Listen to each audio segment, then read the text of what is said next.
let's talk about real estate, because you did mention, we go buy that big fancy pumpy house, right? That $2 million house or that $3 million house. And there's a lot of people in this world that have a lot of money tied up in their house. Right.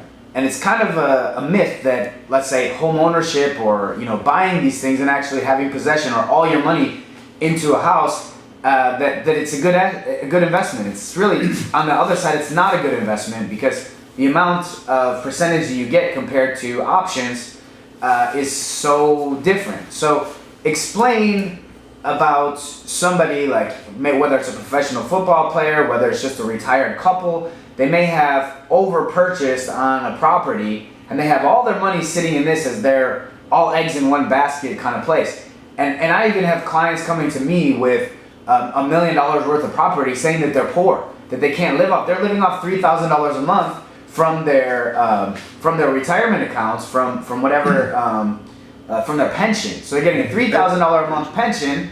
They have $1 million property, which is all paid for, and they're poor. And they can't live off that $3,000 a month, but they're sitting on a huge stash of cash, and they're really down the wrong path, because they've been taught that investing in real estate is a good investment.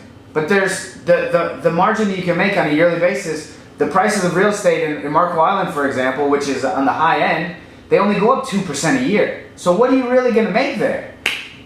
After you calculate closing costs and all these other things, is real estate really a good investment when you can make in that same year on that $2 million, if you kept it for 2 years, if you kept a house for 2 years and options account for 2 years, you double the amount in the options account. Right. In the house, you're going to be lucky to make 4%, and then when you subtract that the real estate agent is going to take 6%, you actually lost 2%, right? Right, that's right.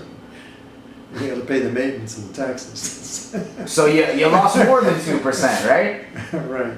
So that's where people are really miseducated or improperly educated, because who wants them to buy the homes? The banks want them to buy the homes, so the banks are out there, they're changing the school books, they're putting in, everybody's got to own a house. They're putting out, every day you see a commercial that with the happy family with the white picket fence that you need to own a home, and when the reality is that it's really doing you a disservice. Unless you're going to own a home for 30 years and you're only using it as your primary place of residence, if you're trying to do it as an investment and you think that's an investment, home is not an investment. That's right. Yeah.